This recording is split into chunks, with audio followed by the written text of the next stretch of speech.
All right. This I thought was kind of interesting. Somebody mentioned why is it that, say, like Eric has been so far the only person who has recorded an entire album dedicated to uh, uh, Robert Johnson or maybe any other blues artist. And honestly, I think one of the reasons why is money. I mean, and people aren't really interested in blues records so much.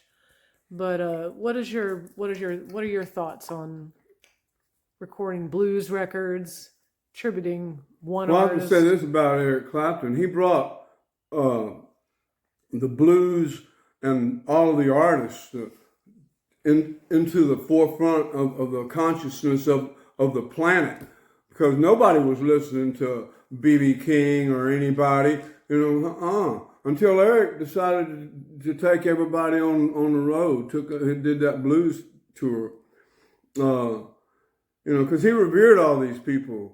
And he's directly responsible for bringing like B.B. King and people into the limelight. And B.B. coming in, that opened the limelight for even more so like Albert, Albert King. I got to hand it to Eric for, making the effort, Of to course, take all these old blues artists on the road with him, gave them all new life, you know. And absolutely, he directly riding with the king. I mean, he did the thing with BB King. It's like right. for real. I mean, so it was like that whole thing about putting your money where your mouth is. And that's what he's done. He's more than done that. He's brought a lot of those artists into the conscious awareness, of the planet. And they wouldn't have been turned on to, only certain people are into that bare music. I was into it so much that my place was in the hills in hill country in Mississippi. R.L. Burnside, Junior Kimbrough, and all them were from right around there. I knew those guys, and Why do you suppose that more black artists aren't playing the blues? I mean, they they want just money it's like and they all that turn their fame back. and shiny stuff. It's like Well, that isn't why everybody did it. And R.L. Burnside didn't do it. Well, he didn't play and sing. that's his life. That's his life. Well, he worked for the electric company in Holly Springs, but his life was his music and singing and his family. Every one of them. And now all of his sons are out playing now as well. And hill country, Mississippi, that music is revered. Cody Dickinson and Luther Dickinson, Jim Dickinson's sons. That's what it is about. People, but their conscious awareness, they've been enlightened. Somebody had to wake them up. That somebody was Eric Clapton. And I was sitting on the sidelines watching it go down. As a matter of fact, I went to the show in the Pyramid in Memphis when he brought all those blues artists with him. And yeah, it was slow, and some of them, because people could not get into these guys, Well, I mean, doing that thing. don't you think it's something that you've got to sort of understand to get into? Yeah, well, I to be mean, able to hear it, you've got to hear it first to understand it, and then when you hear it, you want to find out why, unless you were raised in it, and then you're already new, right. Well, I mean, I do know that in Europe, the blues artists are highly revered, Oh yeah, and they prefer it. But it seems like in the United States, I it's like didn't. if you want to do a blues record, every record company would give you the thumbs Well, down. these people here nowadays, R&B, they think that what you're hearing now is R&B. All you're hearing is something that sounds like a bass, Well, booming across the countryside. It ain't nothing to do with R&B. who came up with Staple singers, that's R&B? R&B. You know who Sam and came up Dave. with R&B? The term rhythm and blues. It's Jerry Wexler. Yeah. Jerry Oh, Wexler. yeah, Before that, it was called race music. Okay, he's the one that gave it the name rhythm and blues. Who? Jerry Wexler. Yeah, I know Jerry Wexler, but I thought you said somebody else. No, I said before that they called it race music, Yeah, they did. It was race music. which sounds real racist. Yeah, yeah. Yes. Well, you know, we had WDIA in Memphis, was a black station. You got all the R&B and gospel, you know, on WDIA. Then you had another station that was a jazz station, and all you got was like jazz, real cool stuff. 3 o'clock in the morning, you know. Yeah, we go to like Pat's Pizza Parlor at 2:30, 3 o'clock in the morning after gigs, you know, and listen to them maybe playing real cool jazz. But and then you had your country station. Then you had your rock and roll station, WHBQ. And so you could just go to it and hit a button on your radio, you know, in your car, and you had them all set. Right. You know, it's not that way anymore. Everything has changed, you know. But the people nowadays aren't aware of their roots. You know, not at all. You know, they don't even want to know. No, they wouldn't give themselves the time to sit down and listen to R.L. Burnside or anybody like that. You know, they wouldn't do that. They wouldn't afford themselves the opportunity to sit down. You know, because if it ain't flashy and got a lot of money, you know, put all your money on the bed and show everybody how much money you got. That's going to be gone. It ain't got nothing to do with music. That has nothing to do with creativity. You know, that's all out here. That's all show, you know, and those people are a dime a dozen, you know, all of that. But those artists that you're talking about, that you're aware of, that I'm aware of, they were singing about their life's experience. Yeah. And the people, the young people now never had that experience. No. What's going on? Oh God. You know, well, tell me about it, you know, for the real, you know, for real. Brother. It was so phenomenal. Yeah. I miss that stuff, quite honestly. Yeah. I really do. Well, you know, our music is still the same. I mean, it still tells the story. It's got all of the emotion and everything. Well, these young folks might not be wanting to listen to it. No, but there was so much more involved in all that music, and writing is an art form. Yeah, you know, it's not. I always looked at it as an art form. I don't paint, sing, or write for anybody but myself. You know, I'm not doing any of this for anything or anyone but myself, and it's the outflow of it. You know, that's what's important. You know, you're given these gifts, you know, blessings, and you're obliged to let them flow out. You know, because that's what they're supposed to do.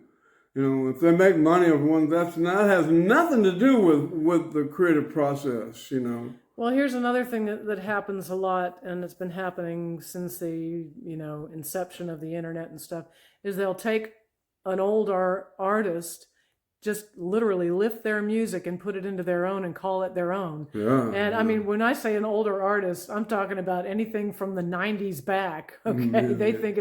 They think that we don't know about it, right? No. Good God. No. And how they're getting away with it. This is why we need protection of our songs, you know.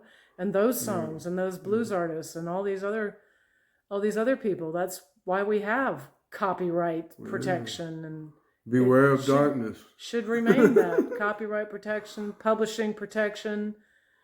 Yeah, you know, I'm a firm believer in all that. You know. So.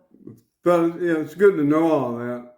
But I don't think about all that when I'm creating. Well, it has nothing to do with anything. But these younger people should think about that and use their brains and actually write, as opposed to just taking someone else's music they created. Yeah, absolutely. And then using it and put some beat to it or whatever it is they're doing. Yeah, I don't know. I haven't listened to it. I've never heard it, so oh God, you don't want to hear it. I hear it. Well, we do have a stereo now. But that's only a recent thing. But for all these years, we haven't had stereo, television. Because they didn't none. have vinyl or anything. No, They're you now they're don't selling need it it. You know, again. you don't need all Happy that. to know they're selling vinyl again. I've vowed and declared that one of these days I'm gonna get all the records that I've been on, and I'm gonna play them all from one end to the other. I tried to do that one time, and it went into too long. You know, I'm not interested. You know, not in that aspect of me that much. You know. What do you think, the world is interested in the blues anymore, or is that just a thing of history? No, that's a cliche. That's all that is to these people. They don't know what the blues I mean, it's is. really only white people playing the blues, it seems like. Yeah, well, they wouldn't know the blues if they lived it until after they'd done it. Some do, like yourself. Yeah, well, this is true. There are some. But I've lived it. You know, if I've lived it, I can sing it and I can play it because that's what I embody. Is my sum total of my life's experiences and how I express them, whether it would be painting or singing or writing or playing. But that's, if you haven't lived it, you can't play it. If you haven't, you got no story to tell. You know, all you're doing is playing somebody else's licks and singing somebody else's song. No, I play my own licks. I sing my own song because I've lived it. You know, when I'm singing a blues song, it's because I've lived that. And when I sing whatever song it is, I'm in the very place I was when that came to me. That, whether it's Dreams of a Hobo, you know, or Why Does Love Gotta Be So Sad? Good Man Feeling Bad. Good man feeling bad, you know. Sing it. Ain't nothing but a good man feeling. I got holes in my pocket. I got holes down in my shoes. Got holes in my pocket. Got holes down in my shoes.